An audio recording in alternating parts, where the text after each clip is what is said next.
Alright, let's make this vlog.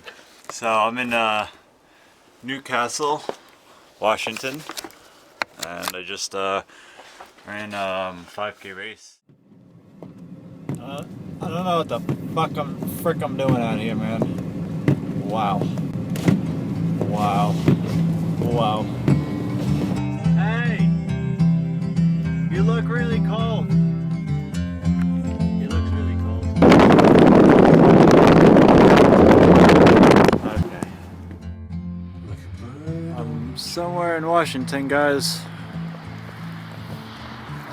Yep. Let's walk to where I gotta go. Dun, dun, dun. Sketchy night.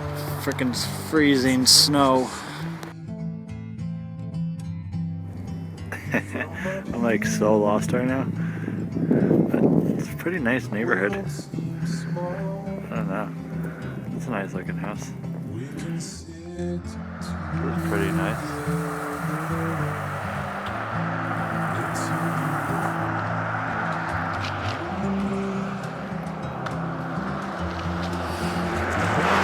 Frickin' freezing cold, man.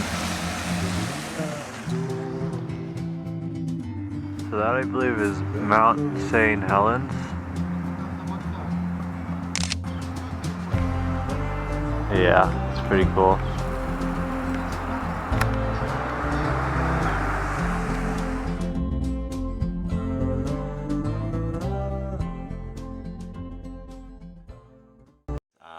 Now, if you guys have been following my YouTube channel for the past year, I decided to move out to Santa Fe, New Mexico. I had like $700 in my whole bank account, so I had to leave New York. Started a business and started training this fall and winter, and I got here to my first race of the indoor season in Washington, and I'm just surprised how bad I ran. 5K didn't break 14. You know, a few points slower than my personal best, and the goal was to run 1340s or so. But I learned a lot from training at altitude, and one thing, you can't run fast. Like, I would drive from Santa Fe at over mile high, 8,000 feet of training down to Albuquerque, 5,000 feet, get the speed in, but you know, like I'm trying to sprint 400s in 67.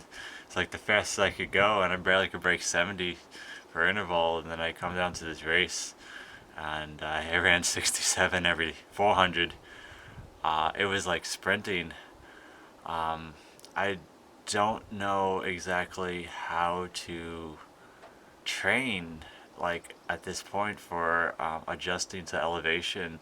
I heard that you should come down at least the day before, 2 days before the race, so your body doesn't realize you're back at sea level, and then you go run and you run great.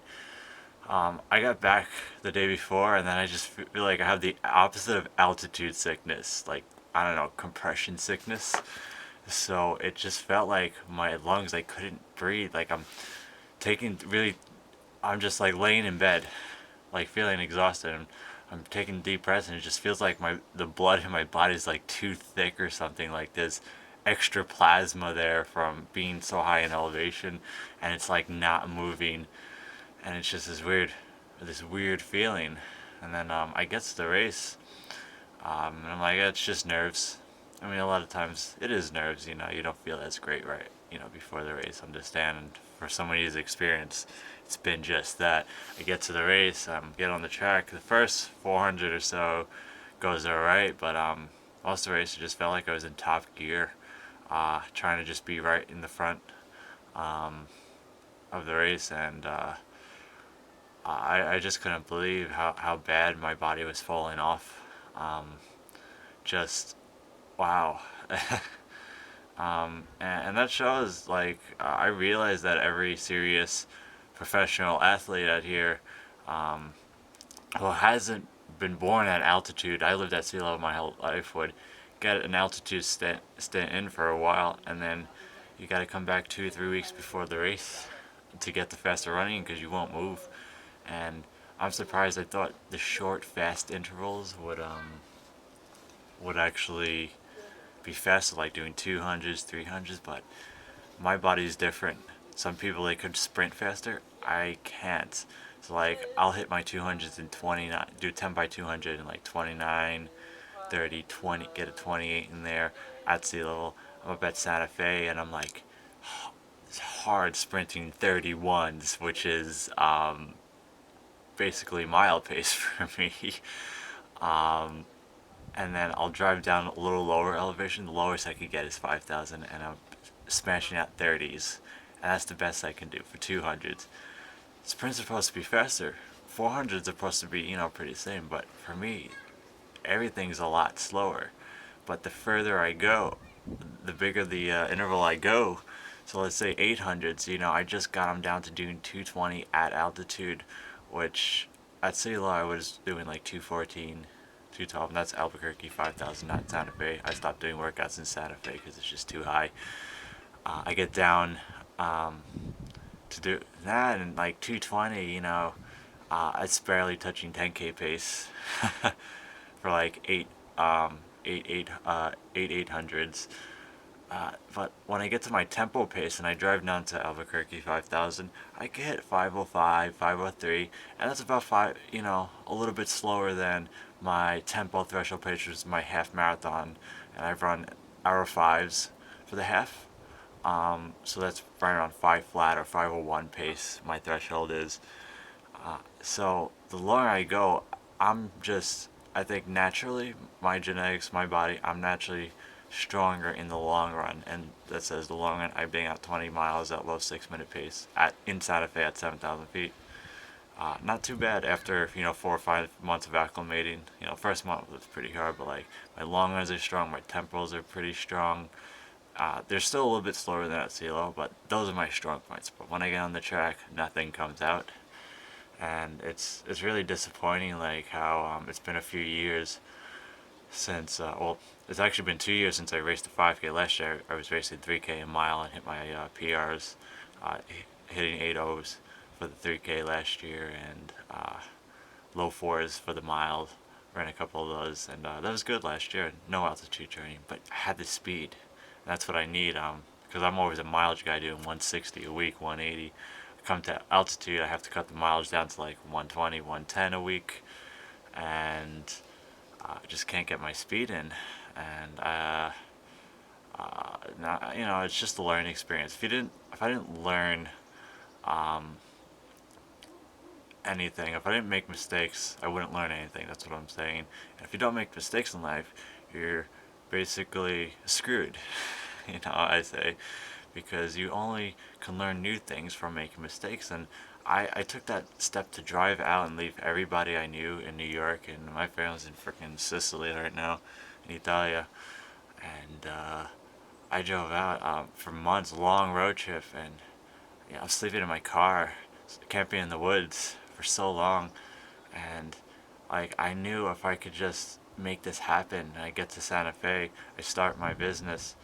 I started buying land and property, and if I could just make this happen this year, I won't really actually have to physically work for the rest of my life, and just manage. And I have more of that freedom to train. I'll have a little more money in my pocket to travel and do what I have to do. Because my goal is running. I just love running. I can't stop running. Maybe it's like a drug addiction. I don't know, but I just want to get a little better each and every time. And that's what life is all about. Just getting a little better and learning to suck less. Because I had a lot of times where I sucked. But I just learned to suck a little less every day. And every mistake I've made, I learned from it. So taking a risk, you're either gonna fall or or make it. If you miss all the shots you don't take, 100%. If you don't take the shot, you'll never know. So I came out here thinking that okay, I'm either gonna succeed or fail, and I've succeeded in certain areas financially. At this point, it was the craziest thing. Like just running a small painting business, construction business.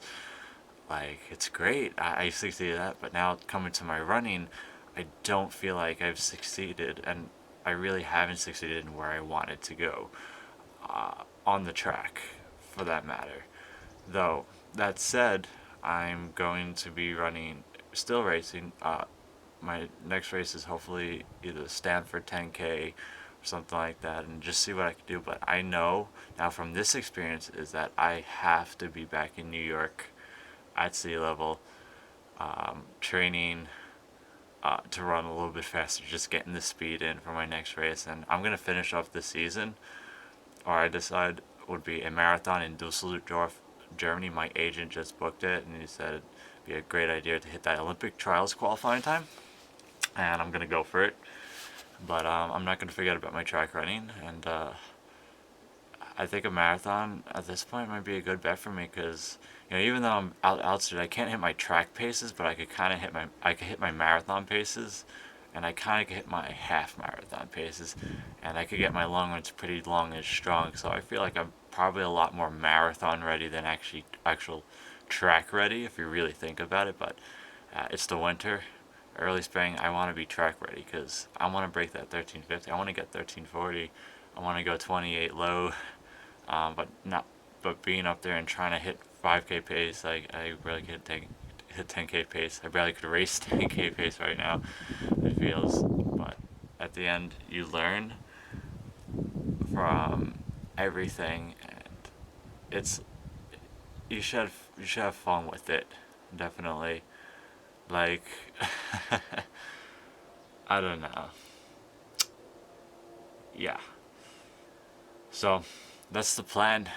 And for you guys still watching, I know I haven't been posting in a while. I've just been really busy and getting crap together, getting shit together in life. And well, we hope for the next one. And at this point, I still haven't given up. Right? I know a lot of people who, they give up too soon and they don't reach their goals. That's what it really is. I was probably not the most likely person to run a 1350s 5K, and once I did it, I did it. But I would go 3 years in college without hitting a personal best, right? And you have to understand you're gonna have a lot more bad races than good races, and you'll have some okay races. But if it's been 2 years that I hit my personal best last year in 3K mile, but for 2 years, a year or two, maybe 3 years, you may not have a personal best, but if you stay in the game longer, you will succeed. So a lot of people quit because they go a year, 2 years, they didn't run well, and then they just give up.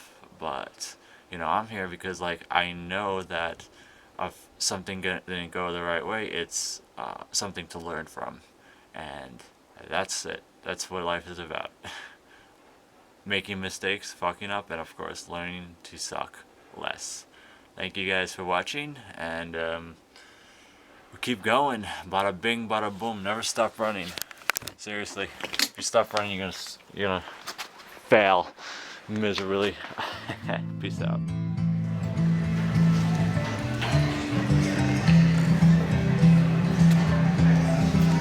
This doesn't look too good.